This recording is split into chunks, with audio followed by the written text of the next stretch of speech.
संजय कामले। सुनसान इलाके से एक ट्रेन तेज रफ्तार में दौड़ रही थी। ट्रेन की लोहे की पटरियों पर गुजरते हुए तेज आवाज रात के सन्नाटे में कुछ ज्यादा ही डरावनी लग रही थी। रात के 2 बज चुके थे। बोगियों में लोगों की भीड़ काफी कम थी। रात का वक्त होने के कारण हर कोई बैठे बैठे झपकियां ले रहा था। दूर से दिखाई देने वाले उस ट्रेन की एक बोगी में से एक महिला एकदम से बाहर की ओर गिरी और धूल मिट्टी पत्थरों पर से घसीटते हुए कुछ दूर जाकर रुक गई। ट्रेन से गिरने के कारण पूरा शरीर जख्मी हो गया था। खून से लथपथ वो वैसे ही ट्रेन की तरफ देखती हुई पड़ी रही और ट्रेन दूर दूर जाते हुए अंधेरे में नजरों से ओझल हो गई। पिछले 1 महीने में ये चौथी वारदात थी। नौकरी पेशा महिलाओं को लूट ट्रेन से फेंक कर उनकी हत्या आम बात हो गई थी। 4 दिन बाद तेजी से कदम बढ़ाते हुए वो प्लेटफॉर्म की ओर चल रही थी। रात के करीब 1:30 बज चुके थे। यह आखिरी ट्रेन थी। अगर ये ट्रेन छूट जाएगी तो सुबह 5 बजे तक उसे इंतजार करना पड़ेगा। इसलिए किसी भी हालत में उसे ये ट्रेन पकड़नी ही थी। पर उसे डर भी लग रहा था, डर जो वो पिछले 1 महीने से महसूस कर रही थी।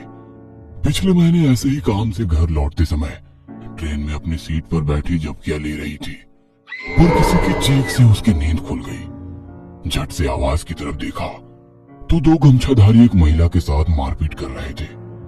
ट्रेन में कुछ मुसाफिर थे पर कोई उस महिला की मदद के लिए आगे नहीं बढ़ रहा था। बाकी लोगों की तरह वो भी डरी सहमी चुपचाप दिखे जा रही थी।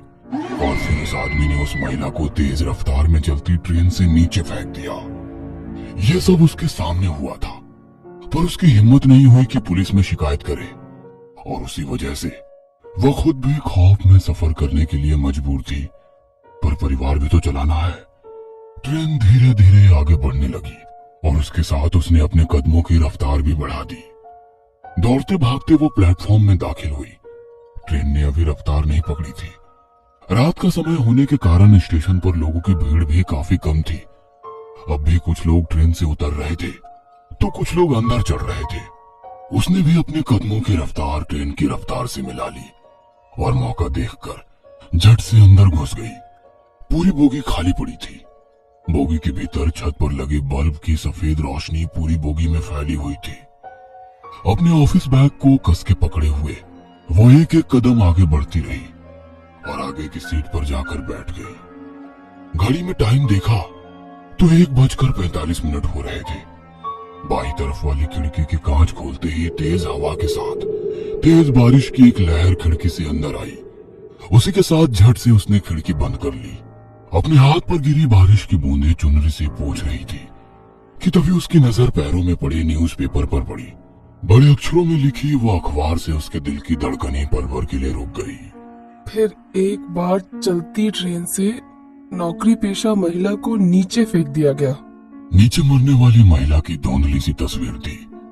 जिस डर को वो नजरअंदाज करने की कोशिश कर रही थी वो डर रह रहकर उस पर हावी हो रहा था। उसने झट से अपना ध्यान हटाया और खिड़की से बाहर झांकने लगी। तभी किसी के कदमों की आवाज ने उसका ध्यान आकर्षित किया। गर्दन थोड़ी तिरछी करके उसने आवाज की ओर देखा तो 2 आदमी उस बोगी में आकर बीच वाली सीट पर बैठ गए। वो आपस में ही बात कर रहे थे। अब उसे हर मुसाफिर से डर लग रहा था। अपनी पर्स कस के पकड़कर वो शांत बैठी रही कि तभी बोगी के अंदर एक और लड़की दाखिल हुई। शायद नौकरी करती होगी। दिखने में बहुत ही सुंदर थी।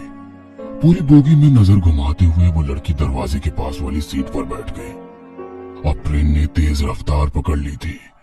खड़ाक खड़क खड़ाक खड़क तेज आवाज रात के सन्नाटे को चीरती हुई आगे बढ़ रही थी। उस महिला ने घड़ी में देखा तो करीब 2 बज चुके थे। तभी पीछे वाली बोगी में से 2 आदमी ट्रेन के भीतर दाखिल हुए। उन्होंने चेहरे पर गमछा बांध रखा था। दोनों की सिर्फ आंखें ही चमक रही थी। उन्हें देखकर ही उसका बदन कांपने लगा। उन्हें देखकर महीने भर पहले हुई वारदात उसकी आंखों के सामने आ गई। उस वक्त ट्रेन में 20-25 लोग होंगे पर किसी की हिम्मत नहीं हुई उन 2 आदमियों से एक महिला को बचाने की। आज तो पूरी बोगी खाली है। इस एक ख्याल ने उसके दिल की धड़कनें बढ़ा दी। उन दोनों ने पूरी बोगी में नजर घुमाई और दरवाजे के पास बैठी उस लड़की को ताड़ते हुए आगे वाली बोगी में चले गए। वह लड़की आंखें बंद करके खिड़की के पास बैठी थी। शायद काम की वजह से थक चुकी होगी। अब उस बोगी में केवल 4 मुसाफिर थे। थकान की वजह से उस महिला की भी आंखों पर नींद का असर दिखने लगा। 1-2 बार झपकियां लेते हुए उसका सर ट्रेन की खिड़की से टकराया। उसने घड़ी में देखा तो 2:30 बज चुके थे। दोबारा बोगी में नजर डाली तो दरवाजे के पास वाली सीट पर बैठी वो लड़की भी झपकियां ले रही थी। बीच वाली सीट पर बैठे हुए 2 आदमी बातों में व्यस्त थे, पर एक अजीब सा डर उसके दिल में घर कर गया था। वह सिर पीछे टिकाकर वैसे ही आंखें खोलकर बैठी रही, पर कुछ ही देर में उसे नींद ने अपने आगोश में ले लिया। एक अजीब सी आवाज से उसकी नींद खुल गई। सामने देखा तो वो 2 गमछाधारी आदमी उस लड़की का पर्स छीनने की कोशिश कर रहे हैं। वो लड़की मदद के लिए पुकार रही है, पर कोई आगे नहीं आ रहा था। वो महिला भी डर के कारण चुपचाप बैठी थी। सामने की घटना देख उसका जिस्म कांपने लगा। बेबस होकर वो सिर्फ देख रही थी।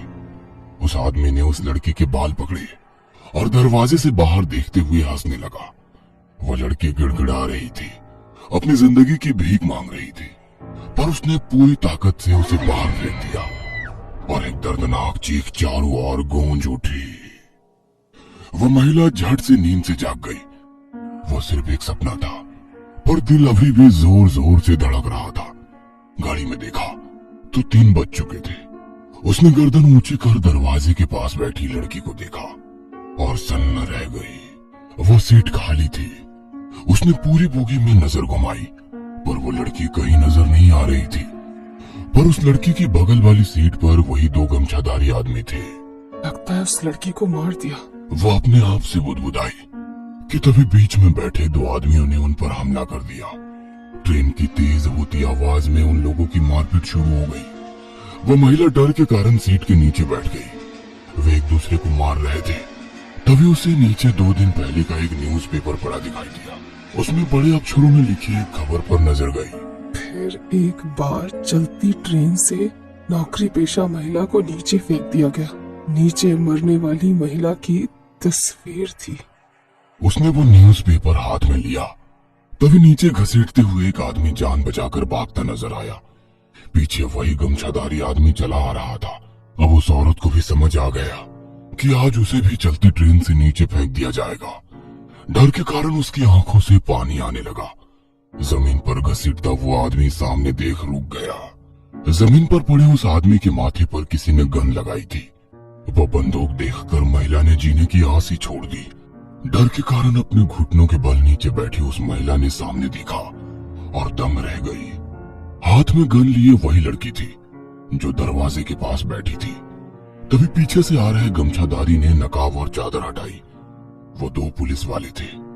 हाथ में गन पकड़ी वो लड़की बोली, मन तो करता है यही तुम दोनों की खोपड़ी खोल दूं, ताकि तुम जैसे हैवान दोबारा किसी लड़की को कमजोर समझने की गलती ना करें। हवलदार, ले चलो इन दोनों को, खातिरदारी जो करनी है। वो लड़की तो इंस्पेक्टर थी। उस महिला की जान में जान आई। जमीन पर पड़े न्यूज़पेपर को उठाया। मरने वाली औरत की तस्वीर देख सन्न रह गई। तस्वीर उसकी खुद की थी। शायद उसकी रूह इंसाफ के लिए तड़प रही थी, जो आखिरकार मिल गया था।